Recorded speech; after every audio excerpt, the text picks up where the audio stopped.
Hi, I'm Ron Spurnberg, co-founder and CEO of Hi Mama. Welcome to our podcast about all things early childhood education.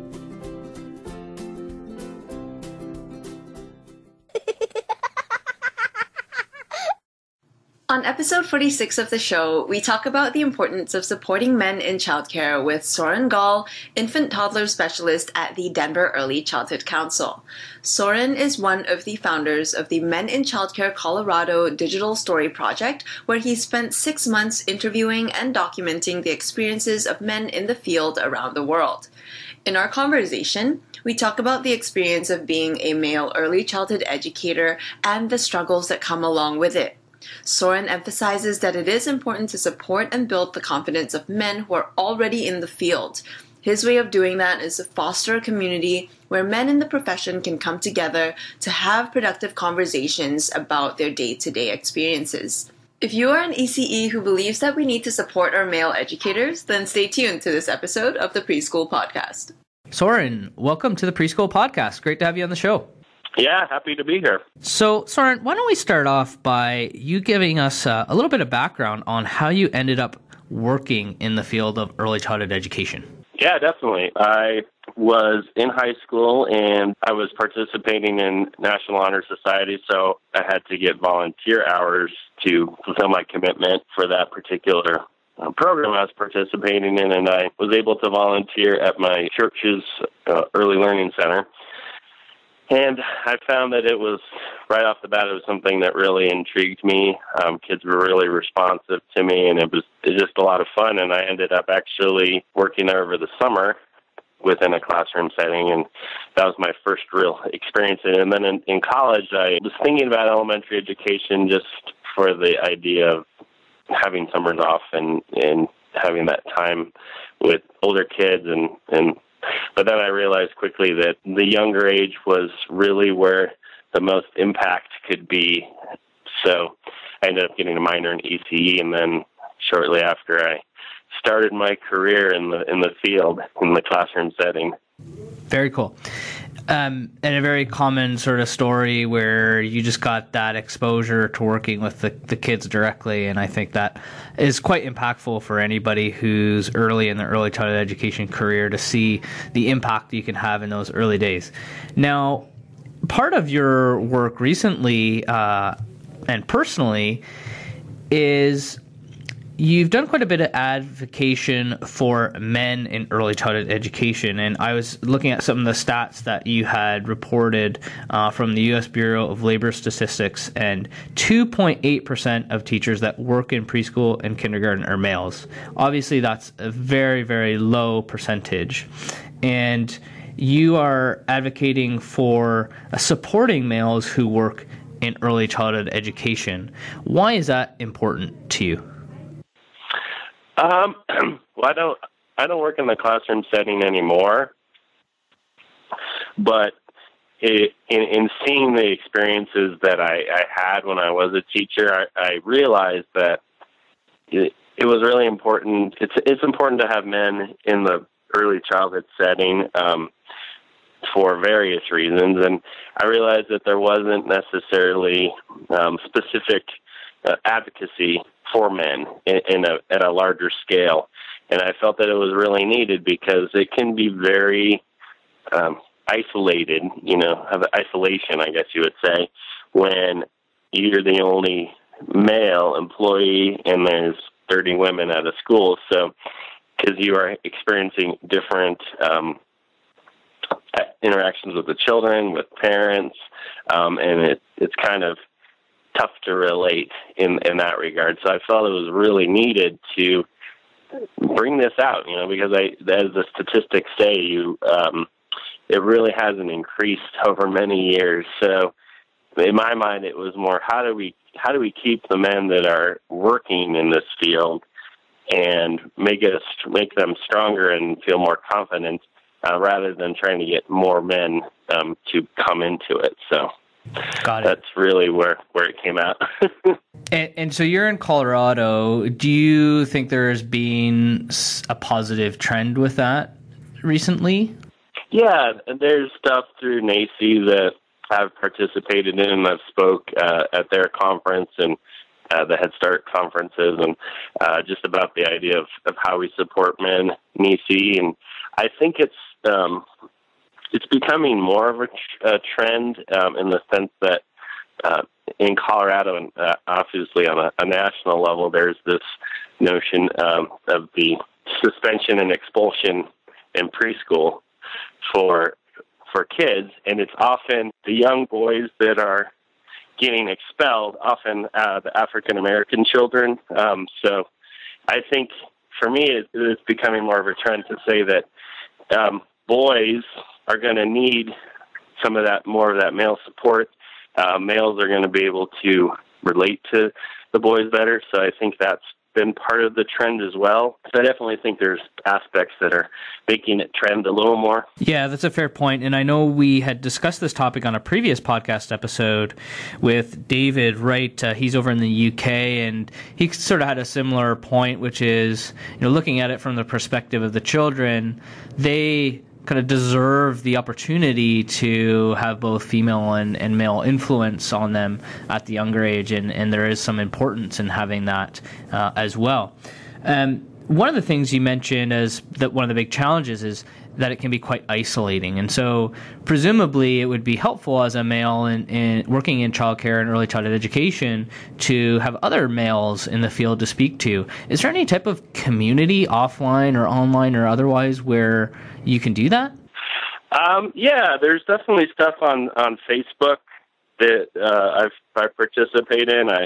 There's one called Men in Childcare. There is probably the one you saw when you were looking through the stuff, and then there's the NAEYC. But what I'm trying to do in Colorado, and I started this a few years ago, and it's kind of coming back with my advocacy of actually just getting people to meet together, not in the sense of let's all complain about how bad it is that we're men in EC, but really talking about, getting that camaraderie and that advocacy and that support to say, hey, I'm not alone, and these are other men who are successful and enjoying their jobs. But, from a national standpoint, there's not as much as I'd like, and that's really why I'm doing, with myself and a couple other guys, we did the story. We interviewed all these individuals, and to really get the word out of,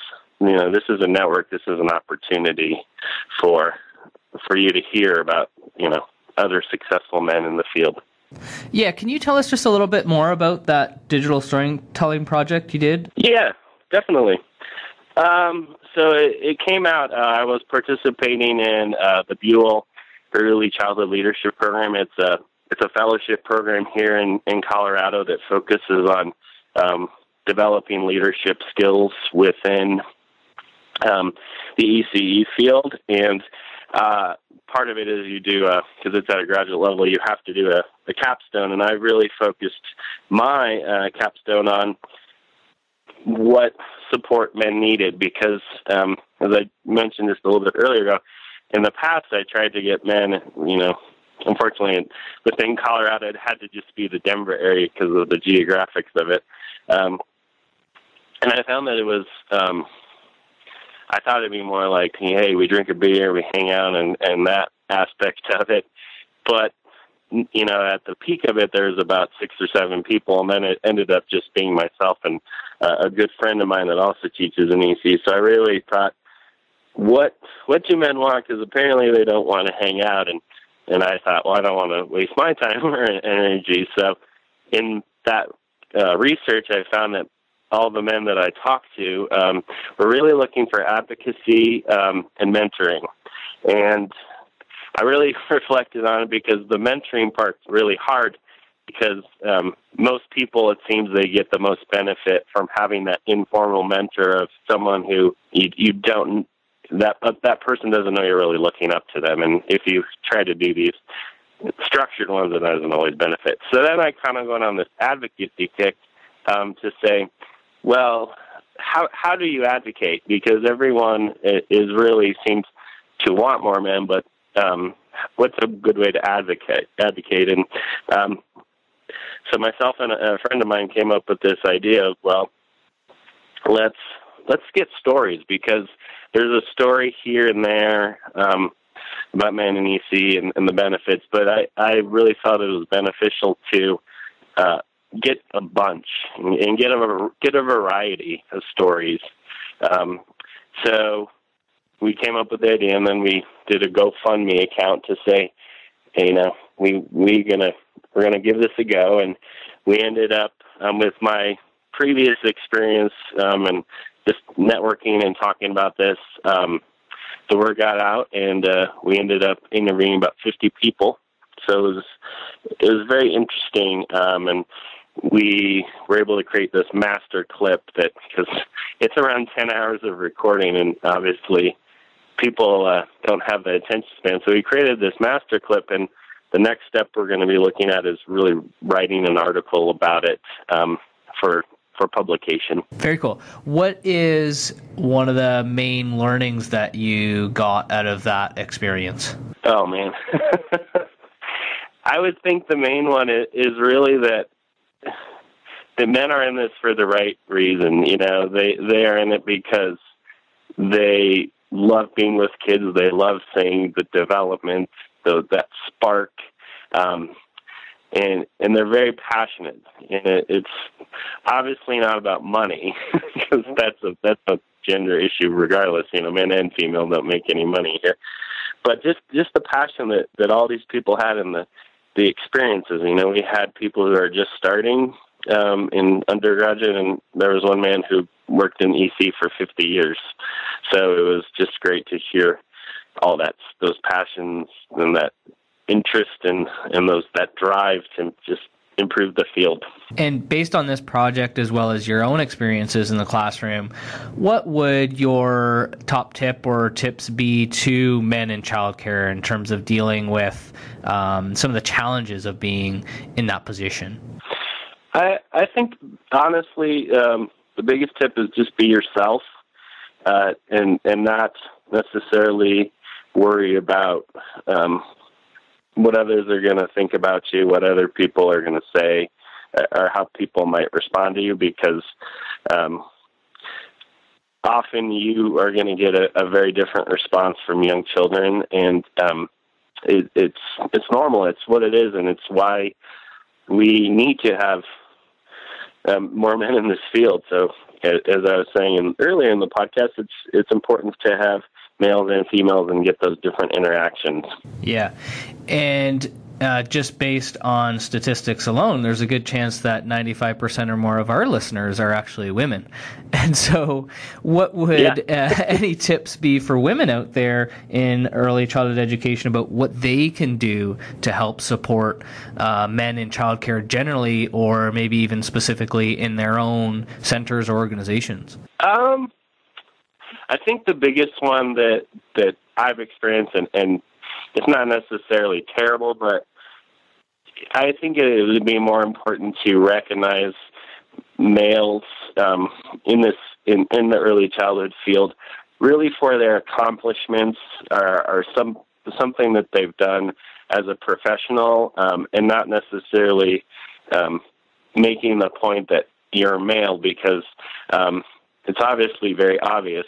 I've been in trainings and I've talked to multiple men where you're the only person, and you might say, well, we're going to give a prize because he's the only guy here, and it doesn't necessarily make you feel comfortable, because within the stories and the talking that I've done about this, it's men don't want that. They want to be acknowledged for who they are as a professional and what they're able to do. So I think that'd be the biggest tip. Good tip. And now let's just focus in quickly on what you're up to now. So you're working at Denver's Early Childhood Council, infant, toddler, and family specialist. Can you give us a quick update on what you're doing there? Yeah. So within Colorado, there's a council for every county. And currently I'm the infant, toddler, family specialist, as you said, and I manage our ITQA grant, which is Infant Toddler Quality Availability, and it focuses on getting more slots for infants and toddlers within Denver, specifically focusing on lower-income families. And then I also focus on our family involvement or engagement. We're still trying to figure out the best word for that, but how we can help parents with child development for their young kids and really finding the best care that fits their needs and the highest quality. Obviously, a subject that we're super passionate about at Hi Mama. Yeah. And where would people go to find out more about you, the Denver's Early Childhood Council, or perhaps even to get in touch with you? Sure.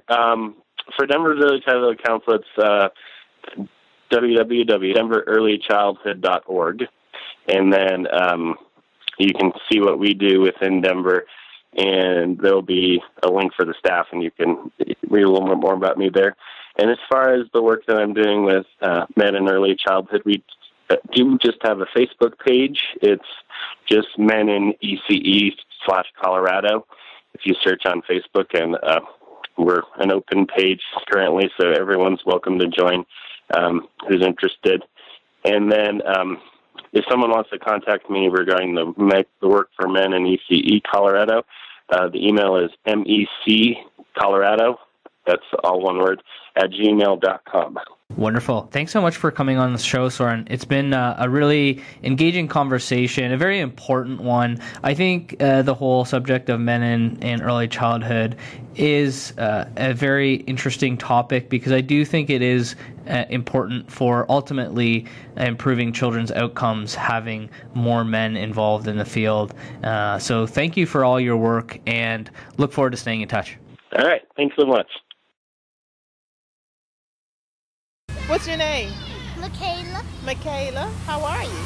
Hi. You having fun playing? Yes. It's a nice day, isn't it? Yes.